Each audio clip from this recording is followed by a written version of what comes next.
Hi everyone, welcome to episode 4 of my painting tutorials. This time we're going to be talking about clouds. And here I am at Privy on the north coast of Aberdeenshire, and we have quite a lot of clouds today.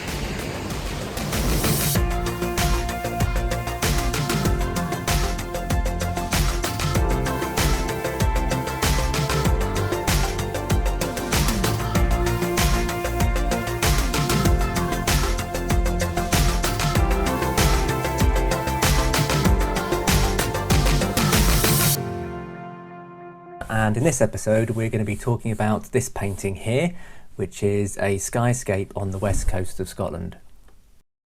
What drew me to paint this scene was the low angle light and the luminosity of the cloud forms. As it's essentially a cloudscape or a skyscape, most of the picture is actually taken up with the clouds, so the horizon has been positioned on the lower third of the painting. Before I get on to the specifics of how this particular painting was done, I thought I'd introduce some concepts about how clouds should be painted. Clouds can take on an infinite range of shapes and sizes and colours, and essentially they're 3D objects made of water vapour, and as such they interact with light as any other object would. These storm clouds here are a combination of sharp edges and also more diffuse edges. Some areas of cloud can be relatively undefined. Here we see in the shadow areas that the actual transition into the background blue is actually quite hard to discern. Taking the time to really observe cloud forms and their shapes and colours is key to understanding them and also painting them realistically. As clouds are water vapour, the thickness and density of that vapour depends how light passes through it. In this example, you can see more of the blue background sky colour at the margins of the cloud. The tendency for the beginner is always to want to paint fluffy clouds, but strata clouds can also have interesting light effects and can add to a picture, especially where the focus of the painting is not necessarily the sky. During sunrise and sunset, the wavelength of light becomes redder, and therefore the clouds adjust their tones accordingly. And for fleeting moments, this can actually be quite dramatic.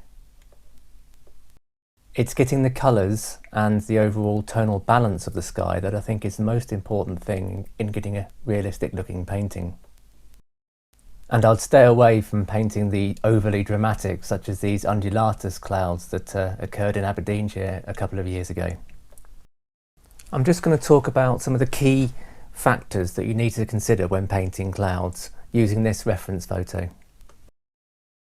I've edited this picture to give the impression of blurring the eyes, and what it's showing here, like in any landscape, is that elements in the foreground have a bigger contrast between the dark and the light areas compared to those clouds in the background.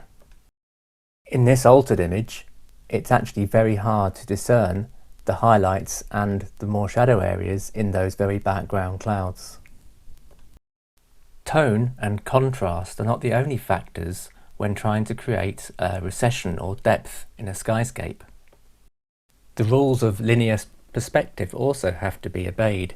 As you can see in this picture here, I've just highlighted where the cloud bases are. These darker areas are where the cloud is shadowing itself, or adjacent clouds are shadowing nearby clouds.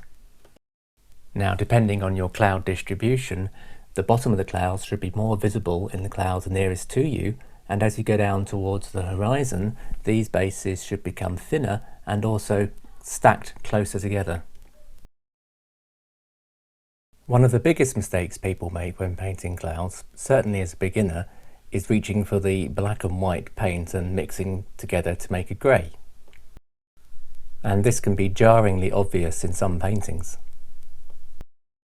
Here I've isolated some of the colours taken from these spots on the different parts of the clouds, and you can see that most of the cloud is actually blue, and the lightest portions of the cloud are not actually white. I've included a white right at the top just to show how white actually white is, with the highlights in the cloud still being a pale blue. It also reinforces the point about tone, because the shadow areas in the foreground cloud are actually quite a lot darker than the shadows in the clouds in the distance. While these tones can change quite dramatically with different lighting situations, I use a base colour of French ultramarine with burnt umber and titanium white as a base cloud colour. By altering the ratio of these two colours, you can get warmer tones and cooler tones. Tiny proportions of cadmium red and Naples yellow can be added to this mix to help tint the clouds depending on the lighting situation that you're after. Following these concepts should improve your skyscapes quite a bit, and in the following demonstration I will show you some of these ideas in practice. I always start off with a tonal underpainting in raw umber to map out where the darkest areas and lightest areas of the painting are going to be. Using French ultramarine and titanium white, I start to block in the most distant elements, in which this case will be the blue sky in the background. The light source in this picture is going to be in the bottom left hand side, and as we come down towards the horizon I'm adding progressively more and more white into that mix to reflect this gradient. To keep it painterly, I'm trying to randomise my brush strokes and not get a perfectly smooth blend. It adds a bit more realism. It needs to be done in one sitting really, because the clouds on top of this, the margins will be blended into this blue background.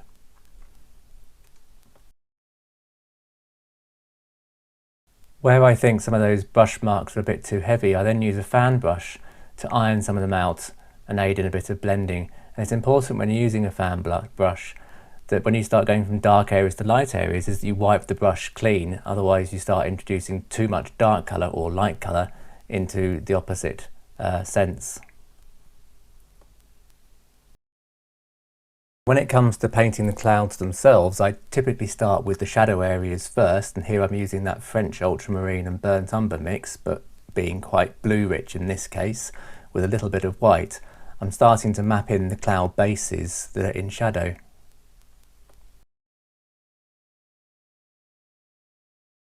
Still trying to keep everything fairly loose at this stage, because the tone is the most important thing. As we're getting towards the horizon, I've added a bit more Naples yellow into that mix to make it slightly warmer. Into the mid-tones I've added a bit more cadmium red and a bit more cadmium yellow to make these colours quite warm.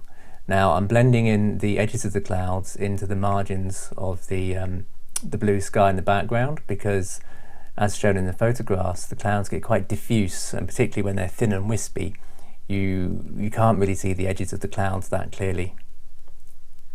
Towards the horizon we need to really be increasing our warmth, because this is where the sun is setting and everything's taking on a redder hue down there. I'm now adding a few more wisps of clouds in the top using that warmer colour, and then working on the mid-tones, trying to show those darker cloud bases and those warmer coloured tops. Light source being quite low down here, I'm trying to keep the highlight areas on the left hand side of the clouds predominantly. The clouds are not all isolated, there are clouds on top of clouds and clouds overlaying other clouds, so there will be darker areas that don't always stick to that rule. Unfortunately, due to a technical blunder on my behalf, I didn't record the next bit, but I've added more and more lighter colours to the highlights on the cloud, mixing in more Naples yellow in with that cloud mix. I want the clouds to have a sort of luminosity to them. I'm trying to reserve my highlights, my lightest areas, to a few select areas where I want the eye to be drawn to. Clouds nearer the source of the light, so the sunset, are getting actually warmer and warmer. Here I'm just adding the highlight shades of those.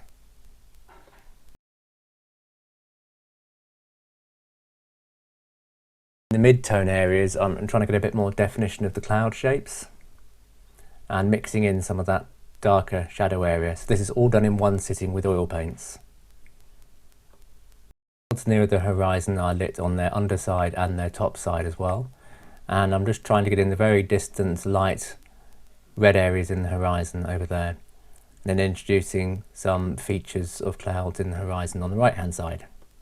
I'm using a soft fan brush here just to diffuse some of those brush marks that I think are a bit too strong. This is particularly useful where clouds are really diffuse and you're getting a mix between the blue background and the cloud.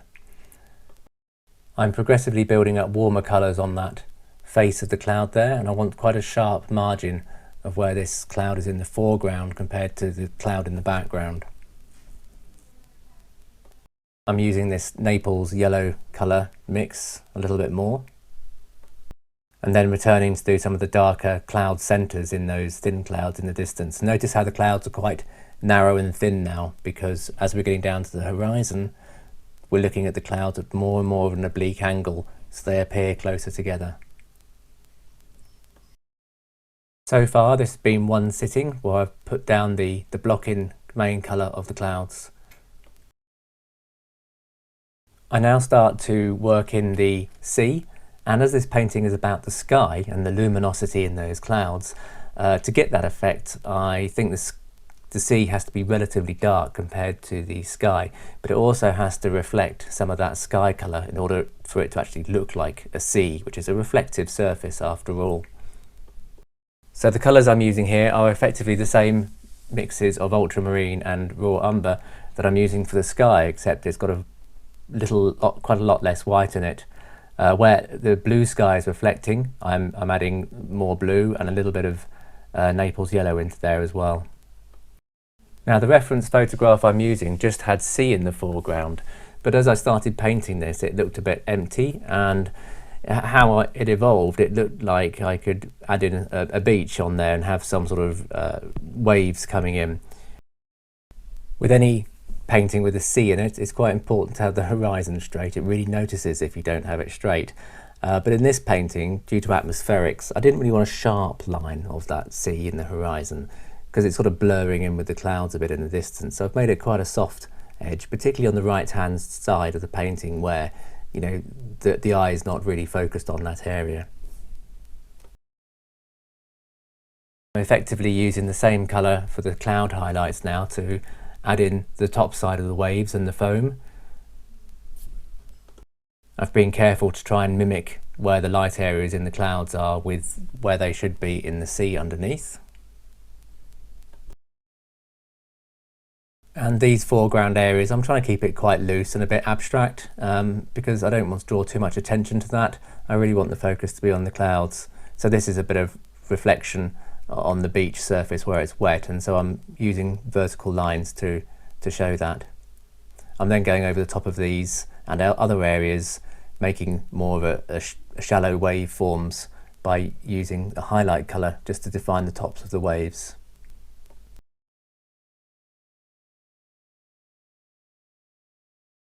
In the middle distance there, the waves become narrow and less discrete, and they'll progressively become more horizontal as well, so I've just tried to show that. I go back to the clouds now, putting in another layer of slightly lighter colour on that reflective margin, and also working up some of these shadow areas or mid-tone areas, because I wasn't quite happy with those. I'm putting in more of a lighter mix here using that Naples yellow, which is really quite good for this sort of cloud colour, with a bit of titanium white in it, and really just building up those lighter areas on that margin, because this is the area that I want the focus of the picture to be, really.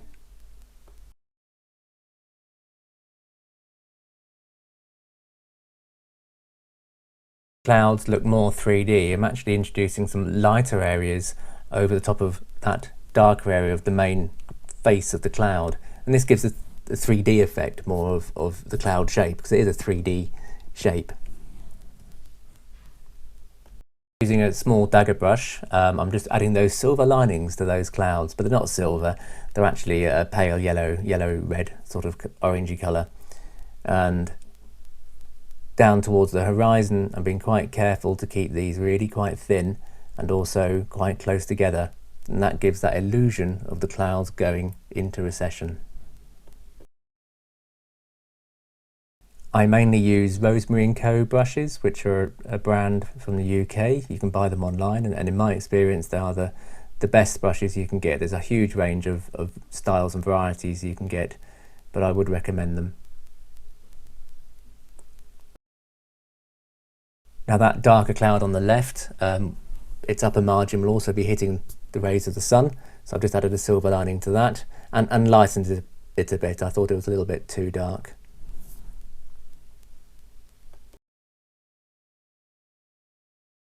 At this stage of the painting, it's quite iterative.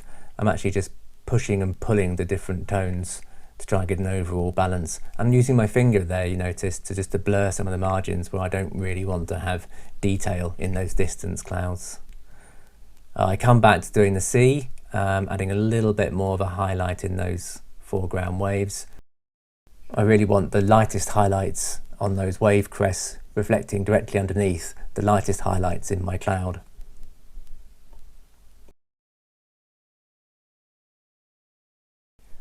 Now I'm just softening out some of those distant waves and reflections in the sea. I didn't need it to be too detailed in the background.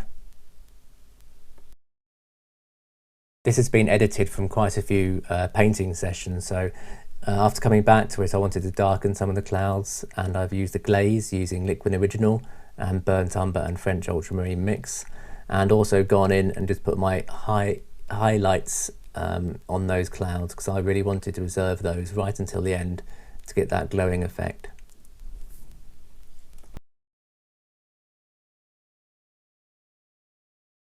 So these are the final steps that you can sort of play around with forever, and as always with painting, it's knowing when to stop, and sometimes you do, sometimes you don't know when to stop.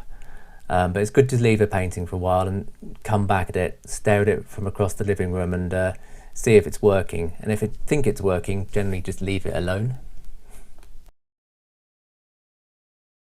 And finally, I'm just adding a little bit more of mid-tones to some areas of the painting, so it shows the clouds poking through other clouds. And lastly, I'm just adding a little bit more darker areas to that cloud in front of the main cloud there. And that's it. So here we have it. Here's the final piece, fully framed and varnished.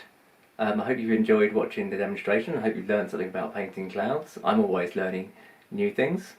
I've got some more videos lined up, turning my attention to painting some birds. I've got some puffins and a chicken to paint in videos coming up soon. So please subscribe and try and follow me, and see you next time. Thank you.